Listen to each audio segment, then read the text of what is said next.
నమస్కారం, BTV news కి స్వాగతం. ముందుగా హెడ్లైన్స్. కేంద్ర రాష్ట్ర ప్రభుత్వాలు అందించే ఆర్థిక సాయంతో పాటు సొంత ఆదాయ వనరులు పెంచుకోవడం ద్వారా వేగంగా అభివృద్ధి సాధించడంపై అధికారులు దృష్టి పెట్టాలని సీఎం చంద్రబాబు సూచన. 5వ రాష్ట్ర ఆర్థిక సంఘం సభ్యులతో సీఎం చంద్రబాబు సమీక్ష. వెనుకబడిన తలసరి ఆదాయం తక్కువ ఉన్న స్థానిక సంస్థలను కేటగిరీలుగా విభజించాలని ఆదేశం. అమరావతిలో పొట్టి శ్రీరాముల కాంస్య విగ్రహంతో పాటు ఆడిటోరియం, శృతివనం నిర్మాణానికి శంకుస్థాపన చేసిన మంత్రి లోకేష్. ప్రాణత్యాగం చేసి కోట్లాది మంది తెలుగు వారికి దారి చూపిన వ్యక్తి పొట్టి శ్రీరాములని, ఆయన శృతివనం ఏర్పాటుకు అన్ని విధాల సహకారం అందిస్తామని లోకేష్ వెల్లడి. ట్రాన్స్కో అధికారులతో మంత్రి గొట్టిపాటి రవికుమార్ సమీక్ష. ట్రాన్స్కో ప్రాజెక్టులు త్వరితగతిన పూర్తి చేసి నిర్మాణ వ్యయం తగ్గించాలని అధికారులకు ఆదేశం. స్థానిక సంస్థల బలోపేతానికి కేంద్ర రాష్ట్ర ప్రభుత్వాలు అందించే ఆర్థిక సాయంతో పాటు సొంత ఆదాయ వనరులు పెంచుకోవడం ద్వారా వేగంగా అభివృద్ధి సాధించడంపై అధికారులు దృష్టి పెట్టాలని ముఖ్యమంత్రి నారా చంద్రబాబు నాయుడు సూచించారు. వెనుకబడిన తలసరి ఆదాయం తక్కువ ఉన్న స్థానిక సంస్థలను కేటగిరీలుగా విభజించాలని ఆదేశించారు. దీంతో వాటికి ప్రత్యేక సాయం అందించే వీలు కలుగుతోందన్నారు. స్థానిక సంస్థల వర్గీకరణ ప్రక్రియను నిర్ణీత కాల వ్యవధిలో పూర్తి చేయాలని ఉప ముఖ్యమంత్రి పవన్ కళ్యాణ్ సూచించారు. ఇందుకు అవసరమైన చట్ట సవరణ చేయాల్సి ఉంటుందని అధికారులు తెలిపారు. బుధవారం సచివాలయంలో 5వ రాష్ట్ర ఆర్థిక సంఘం సభ్యులు ముఖ్యమంత్రి చంద్రబాబు సమావేశమయ్యారు. ఈ సమావేశంలో ఆర్థిక సంఘం సిఫార్సులను సీఎంకు అందజేశారు. స్థానిక సంస్థల బలోపేతానికి ఆర్థికేతర అంశాలపై ఆర్థిక సంఘం సిఫార్సులు చేస్తుంది.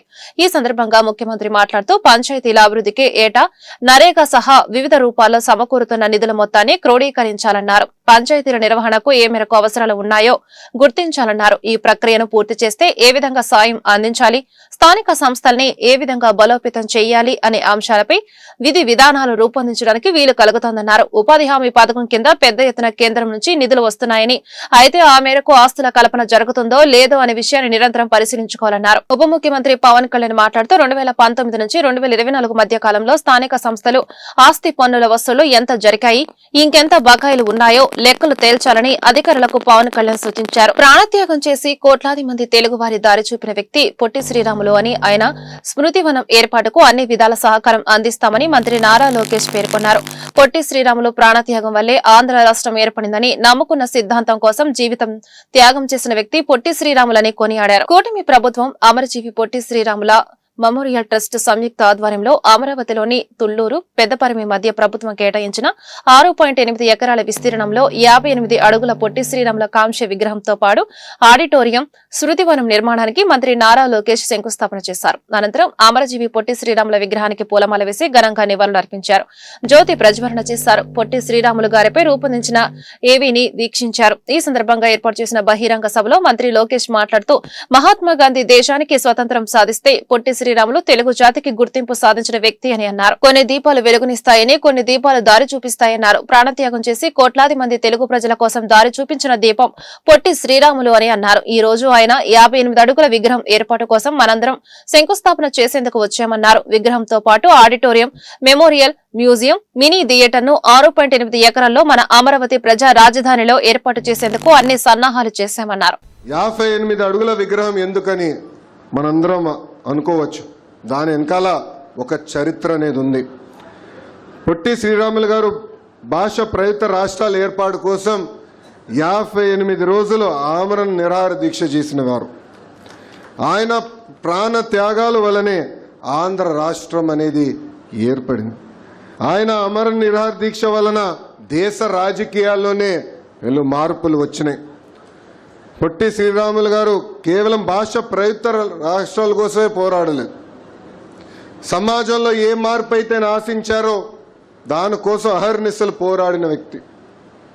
గాంధీ తాతనే చెప్పారు, పొట్టి శ్రీరాములు లాంటి 10 మంది ఉంటే చాలు భారతదేశానికి స్వాతంత్రం 1 సంవత్సరంలోనే వచ్చేదని.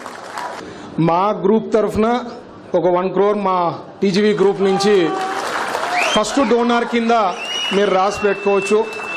ఇదే కాకుండా ఇంకా ఏమన్నా ఎక్కడైనా ఆర్థికంగా ఎక్కడైనా సపోర్ట్ కావాలా, ఏదన్నా ఉన్నా మాకుండే రిలేషన్సు, మాకుండే శాఖ ఉంది కాబట్టి ఎవరితోనా మాట్లాడేదానికి పాసిబిలిటీ ఉంది.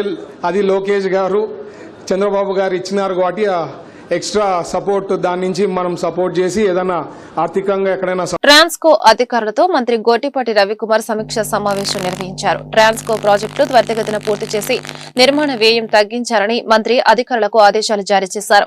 రాష్ట్రంలో మెరుగైన విద్యుత్ వ్యవస్థను ఏర్పాటు చేసి నాణ్యమైన విద్యుత్ ను అందించడమే లక్ష్యమన్నారు. ట్రాన్స్కో అధికారులతో మంత్రి గోటిపాటి రవికుమార్ సమీక్ష సమావేశం నిర్వహించారు. ట్రాన్స్కో ప్రాజెక్టు త్వరితగతిన పూర్తి చేసి నిర్మాణ వ్యయం తగ్గించాలని అధికారులకు ఆదేశాలు జారీ చేశారు. ప్రాజెక్టులు పూర్తి చేసేందుకు కాంట్రాక్టర్లతో సమావేశానికి సిద్దమవ్వాలని అధికారులకు సూచించారు. ప్రాజెక్టు నిర్మాణ పనుల్లో నాణ్యతా లోపం లేకుండా పనులు చేపట్టాలని ఆదేశించారు. 6,000 కోట్లతో చేపట్టిన ప్రాజెక్టులు 2027 నాటికి పూర్తి అయ్యేలా చర్యలు తీసుకోవాలన్నారు. క్షేత్రస్థాయిలో ఎదురవుతున్న ఇబ్బందులను మంత్రికి అధికారులు వివరించారు. సిఆర్డీఏలో అండర్ గ్రౌండ్ కేబుల్ వ్యవస్థపై మంత్రి ఆరా తీశారు. సిఆర్డీఏ అధికారులతో సమన్వయం చేసుకుని ముందుకెళ్లాలని సూచించారు. సిఆర్డీఏ పరిధిలో జరిగే నిర్మాణాలకు అత్యాధునిక టెక్నాలజీని అవలంబించాలని సూచించారు. ఆక్వా రైతులకు చేయూతనిచ్చేలా సబ్ స్టేషన్ల నిర్మాణానికి కృషి చేయాలన్నారు. విద్యుత్ శాఖలో ఖాళీల భర్తీపై అధికారులతో చర్చించారు. భర్తీకి ముఖ్యమంత్రి చంద్రబాబు నాయుడు సుమూఖత వ్యక్తం చేసినట్లు మంత్రి తెలిపారు. వెలగపూడి సచివాలయంలో లీడ్ క్యాంపుపై మంత్రి స్వామి సమీక్ష సమావేశం నిర్వహించారు. ఈ సమీక్షలో చైర్మన్ పిల్లి మాణిక్యరావు అధికారులు పాల్గొన్నారు. లీడ్ క్యాంప్ భూముల్ని పీపీపీ మోడ్ లో అభివృద్ధి చేయాలన్న అంశంపై సమీక్ష సమావేశం జరిపారు. తిరుపతి, విజయవాడలో మల్టీపర్పస్ కమర్షియల్ కాంప్లెక్స్ నిర్మాణంపై చర్చించారు. ఈ అంశంపై ముఖ్యమంత్రి చంద్రబాబు నాయుడు ఆదేశాలతో ముందుకెళ్లాలని నిర్ణయం తీసుకున్నారు. నగరంలోని పలు డివిజన్లలో వీఎంసీ కమిషనర్ ధ్యానచంద్ర క్షేత్రస్థాయిలో పరిశీలించారు. వర్షాకాలం దృష్ట్యా దోమల నిర్మూలనకు విస్తృతంగా చర్యలు చేపట్టాలని అధికారులకు ఆదేశాలు జారీ చేశారు. వీఎంసీ కమిషనర్ తన పర్యటనలో భాగంగా బుధవారం ఉదయం Ajit Singh Nagar, Andhraprabha colony, inner ring road, Nuzvid road, Vambay colony, Bhagat Singh road ప్రాంతాలన్నీ పర్యటించి క్షేత్రస్థాయిలో పరిశీలించారు. ఈ సందర్భంగా కమిషనర్ మాట్లాడుతూ నగరంలో పరిశుభ్రమైన వాతావరణం నెలకొల్పాలని, ఖాళీ స్థలాలలో నీటి నిల్వలు లేకుండా అధికారులు చర్యలు తీసుకోవాలని, ఖాళీ స్థలాల్లో నీరు ఎక్కువైనప్పుడు దోమలు రాకుండా యాంటీ లార్వా ఆపరేషన్లు తీసుకోవడమే కాకుండా ఆ నీరు పోయేందుకు గాడి కొట్టి నీరును సహజమైన పద్ధతిలో బయటకు తీసుకొచ్చే విధంగా చర్యలు తీసుకోవాలని అన్నారు. వర్షాకాలం దృష్ట్యా ప్రజలకు దోమల వల్ల అనారోగ్య సమస్యలు వాటిల్లకుండా ఎప్పటికప్పుడు అధికారులు పర్యవేక్షిస్తూ ఫాగింగ్, యాంటీ లార్వా ఆపరేషన్లు, కాలువల పూడికపోయిన వ్యర్థాలను ఎప్పటికప్పుడు తీసేయడం, పారిశుద్ధ్య కార్మికులు చేరుకోలేని ప్రదేశాల్లో డ్రోన్ ద్వారా ఎంఎల్ ఆయిల్స్ స్ప్రే చేయడం వంటి చర్యలు తీసుకుని ప్రజలకు దోమల వల్ల ఎటువంటి అనారోగ్య సమస్యలు తలెత్తకుండా చూసుకోవాలని అధికారులను ఆదేశించారు. స్త్రీ శక్తి పథకం వల్ల జీవనోపాధి కోల్పోతున్న ఆటో కార్మికుల పట్ల రాష్ట్ర ప్రభుత్వం నిర్లక్ష్యం వైఖరి అవలంబిస్తుందని Andhra Pradesh auto drivers and workers federation గౌరవ అధ్యక్షులు దోనిపూడి శంకర్ ఆరోపించారు. ప్రభుత్వ వైఖరి నిరసిస్తూ సెప్టెంబర్ 15వ తేదీన విజయవాడలో రవాణా శాఖ మంత్రి కార్యాలయం ముందు నిరసన ధర్నా చేపడుతున్నట్లు ప్రకటించారు. Andhra Pradesh auto drivers and workers federation గౌరవ అధ్యక్షులు దోనిపూడి శంకర్ బుధవారం దాసరి భవన్ లో మీడియా సమావేశం నిర్వహించారు. ఈ సందర్భంగా ఆయన మాట్లాడుతూ రాష్ట్రంలో ఆటో కార్మికులకు ఉపాధి కొరవై భవిష్యత్తు అగమ్య గోచరంగా మారిందన్నారు. గత ఎన్నికల సమయంలో సంక్షేమ బోర్డు ఏర్పాటు చేస్తామని, జీవో నెంబర్ 21 రద్దు చేస్తామని, అనేక పథకాలు అమలు చేస్తామని అధికారంలోకి వచ్చి సంవత్సర కాలం గడిచినా హామీలు అమలు చేయలేదన్నారు. స్త్రీ శక్తి పథకం సగటు పౌరులుగా స్వాగతిస్తున్నామని, కానీ అనేక ఇబ్బందులు పడుతున్న ఆటో కార్మికులను ప్రభుత్వం ఆదుకోవాలన్నారు. నెలకు 5,000 ఆటో కార్మికులకు పింఛన్ రూపంలో మంజూరు చేయాలని డిమాండ్ చేశారు. ఆటో కార్మికులకు జరుగుతున్న అన్యాయాన్ని నిరసిస్తూ సెప్టెంబర్ 15వ తేదీన నగరంలోని రవాణా శాఖ మంత్రి కార్యాలయం ముందు నిరసన ధర్నా చేపడుతున్నామన్నారు. రాజకీయాల అతీతంగా ఆటో కార్మికులు పెద్ద ఎత్తున పాల్గొనాలని కోరారు. ఈ కార్యక్రమంలో యూనియన్ సిటీ కార్యదర్శి జనార్దన్, సహాయ కార్యదర్శులు సుబ్రహ్మణ్యం, తమ్మిన శ్రీను, మంగం ఆత్మారాం తదితరులు పాల్గొన్నారు. స్త్రీ శక్తి పథకాన్ని స్వాగతిస్తూ స్త్రీ శక్తి పథకం వలన నష్టపోయిన ఆటో కార్మికుల జీవనోపాధి మెరుగుపరచాలని, 5,000 రూపాయలు నెలకు పింఛన్ రూపంలో ఇవ్వాలని, ప్రభుత్వం ఆటో కార్మికుల ఉపాధి పట్ల నిర్లక్ష్యం వహిస్తున్నటువంటి కారణంగా సెప్టెంబర్ 15వ తేదీన విజయవాడ నగరంలో రవాణా శాఖ మంత్రి కార్యాలయం ముందు జరిగే నిరసన ధర్నాలో పెద్ద ఎత్తున ఆటో కార్మికులు పాల్గొవలసిందిగా Andhra Pradesh auto drivers and workers federation అనుబంధ AITC Vijayawada auto workers union auto కార్మికులకు రాజకీయాలకు అతీతంగా సాగేటువంటి కార్యక్రమంలో పాల్గొవలసిందిగా విజ్ఞప్తి చేస్తున్నాం. గత ఆగస్టు 15వ తేదీన రాష్ట్ర ప్రభుత్వం ఎంతో ప్రతిష్టాత్మకంగా స్త్రీశక్తి పథకాన్ని చేపట్టింది. మేము ఆహ్వానిస్తున్నాం సగటు పౌరులుగా. కానీ రాష్ట్రంలో లక్షలాది మంది జీవనోపాధి ఆటో కార్మికులు రోడ్డున పడినటువంటి పరిస్థితి ప్రభుత్వ దృష్టికి రాలేదా అని చెప్పేసి అడుగుతున్నాం. స్వయంగా రాష్ట్ర ముఖ్యమంత్రి తన ఎన్నికల మేనిఫెస్టోలో ప్రకటిస్తూ కింద ఫ్రీ బస్ని రిలీజ్ చేశారు. ఫ్రీ బస్ రిలీజ్ చేసిన తర్వాత ఆటో కార్మికుల జీవనోపాధి గండెకట్టే విధంగా ఇవాళ రోడ్ల పాలయ్యాం. కనీసం ఈ రాష్ట్ర ప్రభుత్వం మరి ఆనాడు ఇదే చంద్రబాబు నాయుడు గవర్నమెంట్లో పత్తి రైతులు ఎలాగైతే ఆత్మహత్యలు చేసుకున్నారో వాళ్ళ ఆటో కార్మికులు కూడా ఆత్మహత్యలు చేసుకోవాలి పరిస్థితి వాళ్ళు ఏర్పడింది. వాళ్ళ ప్రైవేట్ ఫైనాన్షియల్ దోపిడీ ఒక పక్కన చూస్తే ఆర్థిక ఇబ్బందులు, ఒక పక్కన చూస్తే కిరాయి లేక రెక్కాడితో డొక్కాని పరిస్థితులు మేము ఉన్నాం. ఇప్పటికైనా రాష్ట్ర ప్రభుత్వం ఈ ఆటో కార్మికుల్ని మీద స్పందించి మాకు న్యాయం చేయాలని చెప్పి కోరుతా ఉన్నాం. ఇట్లు విజయవాడ ఆటో రాబోయే అసెంబ్లీ సమావేశాలలో బీసీ రక్షణ చట్టం బిల్లు ప్రవేశపెట్టాలని ఓబీసీ సంఘం జాతీయ అధ్యక్షులు అంగిరేకుల వరప్రసాద్ కూటమి ప్రభుత్వాన్ని యాదవ్ డిమాండ్ చేశారు. ఈ నెలలో జరిగే ఏపీ శాసనసభ అసెంబ్లీ సమావేశాలలో కూటమి ప్రభుత్వం ఎన్నికల హామీల మేరకు బీసీ రక్షణ చట్టం ప్రవేశపెట్టి ఆమోదించాలని రాష్ట్ర ప్రభుత్వాన్ని కోరారు. బుధవారం గాంధీనగర్ ప్రెస్ క్లబ్ లో ఓబీసీ సంఘం జాతీయ అధ్యక్షులు అంగిరేకుల వరప్రసాద్ ఆధ్వర్యంలో మీడియా సమావేశం నిర్వహించడం జరిగింది. ఈ సమావేశంలో ఆయన మాట్లాడుతూ ప్రభుత్వం ఎన్నికల ముందు ఇచ్చిన వాగ్దానాల మేరకు బీసీ రక్షణ చట్టం ప్రవేశపెట్టి ఆమోదించాలన్నారు. రాష్ట్రంలో బీసీ, పేద, సన్న, చిన్నకారు రైతాంగానికి యూరియా అందుబాటులో లేక రైతులు తీవ్ర ఇబ్బందులు పడుతున్న నేపథ్యంలో రాష్ట్ర వ్యవసాయ శాఖ మంత్రి అచ్చెన్నాయుడు ప్రాథమికంగా తీసుకున్న చర్యలు అభినందనీయమన్నారు. రాష్ట్రంలోని బీసీ కార్పొరేషన్ ద్వారా నిరుపేద బీసీలకు బ్యాంకు లింకేజీ రుణాలను మంజూరు చేయాలని ప్రభుత్వానికి విజ్ఞప్తి చేశారు. మార్కెట్ యార్డ్ చైర్మన్లో నియామకాల్లో బీసీలకు జరిగిన అన్యాయాన్ని ప్రభుత్వం గుర్తించాలన్నారు. ఈ కార్యక్రమంలో ఏపీ రాష్ట్ర ఓబీసీ సంక్షేమ సంఘ ఉపాధ్యక్షులు ఉన్నవ సుబ్బారావు, బాపట్ల జిల్లా నేత సజ్జా దుర్గా ప్రసాద్ తదితరులు పాల్గొన్నారు.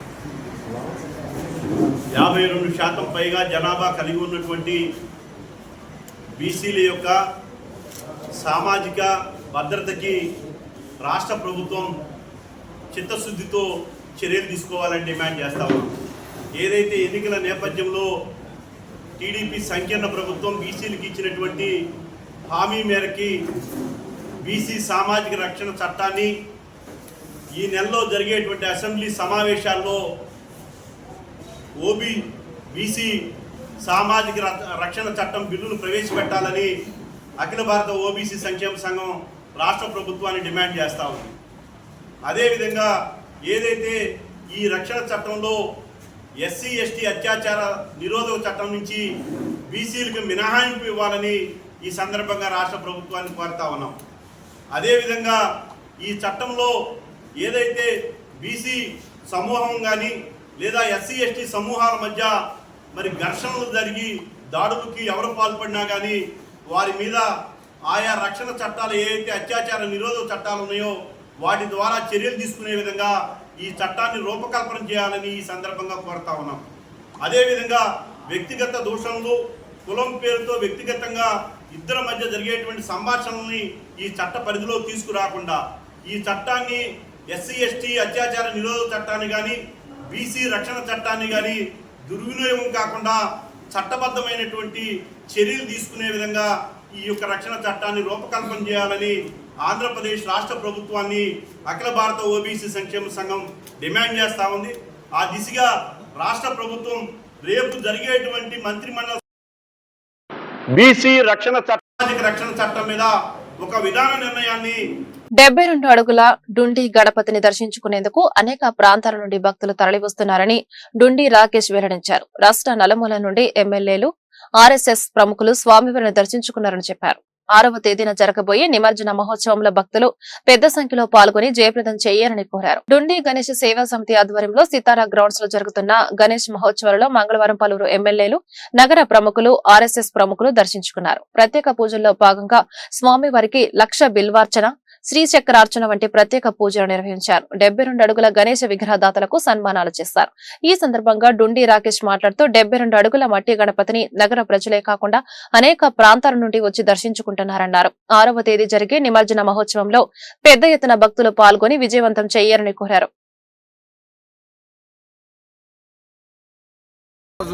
గణపతి నవరాత్రుల ఉత్సవాలు అంగరంగ వైభవంగా జరుగుతూ ఉన్నాయి.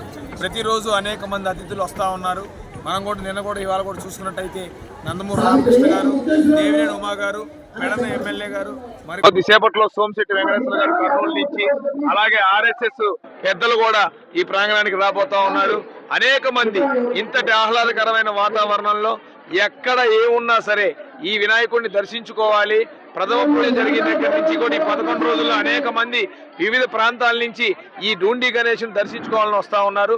ఈ భక్తులు చూపిస్తున్న అభిమానానికి వాళ్ళందరికీ కూడా ప్రత్యేకమైన ధన్యవాదాలు తెలియజేసుకుంటా ఉన్నాం. అదేవిధంగా రేపు 6వ తారీఖు జరగబోయే నిమజ్జన కార్యక్రమంలో కూడా భక్తులు లక్షలాదిగా పాల్గొని కార్యక్రమాన్ని విజయవంతం చేయాల్సిందిగా కోరుతా ఉన్నాం. కార్యసిద్ధి మహాశక్తి గణపతి ఉత్సవంలో భాగంగా ఈ రోజు 7వ రోజు ఉదయాన్నే మంగళవారం కావడం వల్ల ఈ రోజు సుబ్రహ్మణ్య స్వామి హోమము అలాగే ఆంజనేయ స్వామి హోమము చేసుకున్నాము. అలాగే ఇప్పుడు ఈ మహిళలందరితోటి పూజ కూడా జరిగింది. అలాగే ఈ రోజు చాలా మంది దర్శించుకుంటా ఉన్నారు. ఈ రోజు ఉదయం మన పెదన ఎమ్మెల్యే గారు కాగిత కృష్ణప్రసాద్ గారు, అలాగే మన మాజీ మంత్రివర్యులు శ్రీ దేవినేని ఉమామహేశ్వర గారు కూడా వచ్చి ఇక్కడ మన స్వామి గారిని ఆశీర్వచనం తీసుకోవడం జరిగింది. అలాగే మరి కాసేపట్లో విశ్వ హిందూ పరిషత్ నేషనల్ సెక్రటరీ మిలింద్ పరాండే గారు కూడా రాబోతున్నారు. వివిధ రకాల ప్రాంతాల నుంచి వేలాది మంది భక్తులు వస్తా ఉన్నారు.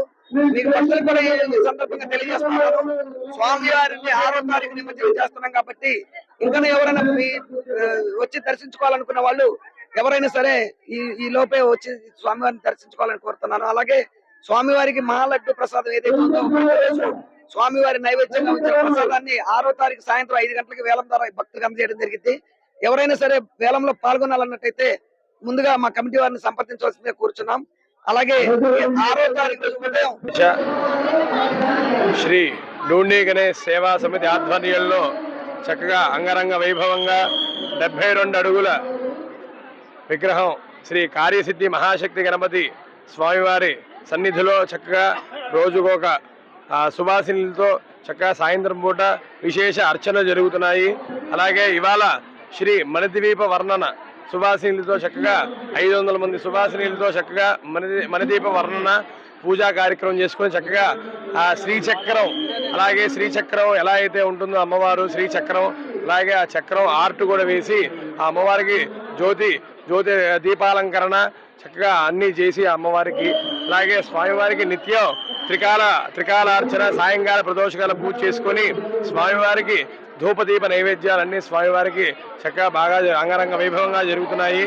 స్వామివారి సన్నిధిలో భక్తులందరూ చక్కగా అందరూ వచ్చి వాళ్ళకి సుఖ సంతోషాలు ఆయురారోగ్యాలు కలగాలని ఆ స్వామివారి గణపతి మహోత్సవాలలో వీరాంజనేయ స్వామి వారికి 1,00,000 తమలపాకులతో అర్చన జరిగిందని ఉత్సవాల ప్రధాన అర్చకులు పురోహిత రత్న ఉమా సాయినాథ్ శర్మ వెల్లడించారు. సాయంత్రం స్వామివారికి సప్తహారతులు, కోటి దీపార్చన వంటి ప్రత్యేక కార్యక్రమాలు నిర్వహించామని చెప్పారు. Lambodara friend circle, Kedara Prasad friend circle సంయుక్త ఆధ్వర్యంలో Bhavanipuram Jojinagar current office road లో జరుగుతున్న గణపతి నవరాత్రి మహోత్సవాలలో మంగళవారం స్వామివారికి ప్రత్యేక అభిషేకాలు, అర్చనలు జరిగాయి. సాయంత్రం స్వామివారికి జరిగిన సప్తహారతను దర్శించిన భక్తులు పరవశం చెందారు. అనంతరం కోటి దీపార్చన కార్యక్రమం జరిగింది. ఈ సందర్భంగా ఉత్సవ ప్రధాన అర్చకులు పురోహిత రత్న ఉమా సాయినాథ్ శర్మ మాట్లాడుతూ ఉత్సవాలు అత్యంత వైభవంగా జరుగుతున్నాయన్నారు. 7వ రోజు ప్రత్యేక పూజలు జరిగాయన్నారు. భక్తులు పెద్ద సంఖ్యలో స్వామివారిని దర్శించుకుని తీర్థ ప్రసాదాలను స్వీకరించారన్నారు. ఉత్సవ కమిటీ సభ్యుడు పైడా కృష్ణమోహన్ మాట్లాడుతూ భక్తులకు ఎలాంటి ఇబ్బందులు కలగకుండా అన్ని ఏర్పాట్లు పూర్తి చేశామన్నారు. గం గణపతదే నమః, గ్లాం గణపతదే నమః, గ్లైం గణపతదే నమః. ముందుగా విజయవాడ పట్టణ శ్రేయోభిలాషులందరికీ కూడా, బంధుమిత్రులందరికీ కూడా, భక్తజనులందరికీ కూడా పేరు పేరున ఎంకేఆర్ జ్యువెలరీ వారి తరపున సిద్ధి వినాయక చవితి శుభాకాంక్షలు తెలియజేస్తూ వినాయక నవరాత్రి మహోత్సవాది కార్యక్రమాలు ప్రారంభం ఇవాళకి 7వ రోజు. ఈరోజు అభయాంజనేయ స్వామి వారికి 1,00,000 తమలపాకులతో 1,00,000 తులసీ దళములతో విశేషమైనటువంటి పూజా కార్యక్రమాలు జరిపించున్నాము. మరి చల్లనైనటువంటి సాయంకాల వేళ ఈ పూట 8 గంటలకి సప్తహారతి మహోత్సవ కార్యక్రమాన్ని చేసాము. తదనంతరము దీపోత్సవ కార్యక్రమాన్ని కూడా ఈరోజు విశేషంగా వైభవపేతంగా నిర్వహించడం జరిగింది. కాబట్టి వచ్చినటువంటి భక్తులందరూ కూడా చక్కగా స్వామివారిని దర్శించి ధరించి తీర్థ ప్రసాదాలు తీసుకొని స్వామివారి అనుగ్రహానికి పాత్రలు కాగలని మనం చేస్తున్నాం. వార్తలు ముగించే ముందు హెడ్లైన్స్ మరొకసారి. కేంద్ర రాష్ట్ర ప్రభుత్వాలు అందించే ఆర్థిక సాయంతో పాటు సొంత ఆదాయ వనరులు పెంచుకోవడం ద్వారా వేగంగా అభివృద్ధి సాధించడంపై అధికారులు దృష్టి పెట్టాలని సీఎం చంద్రబాబు సూచన. 5వ రాష్ట్ర ఆర్థిక సంఘం సభ్యులతో సీఎం చంద్రబాబు సమీక్ష. వెనుకబడిన తలసరి ఆదాయం తక్కువ ఉన్న స్థానిక సంస్థలను కేటగిరీలుగా విభజించాలని ఆదేశం. అమరావతిలో పొట్టి శ్రీరాముల కాంస్య విగ్రహంతో పాటు ఆడిటోరియం, శృతివనం నిర్మాణానికి శంకుస్థాపన చేసిన మంత్రి లోకేష్. ప్రాణత్యాగం చేసి కోట్లాది మంది తెలుగు వారికి దారి చూపిన వ్యక్తి పొట్టి శ్రీరాములని, ఆయన శృతివనం ఏర్పాటుకు అన్ని విధాల సహకారం అందిస్తామని లోకేష్ వెల్లడి. ట్రాన్స్కో అధికారులతో మంత్రి గొట్టిపాటి రవికుమార్ సమీక్ష. ట్రాన్స్కో ప్రాజెక్టులు త్వరితగతిన పూర్తి చేసి నిర్మాణ వ్యయం తగ్గించాలని అధికారులకు ఆదేశం. ఈ వార్తలు ఇంతటితో సమాప్తం. నమస్కారం.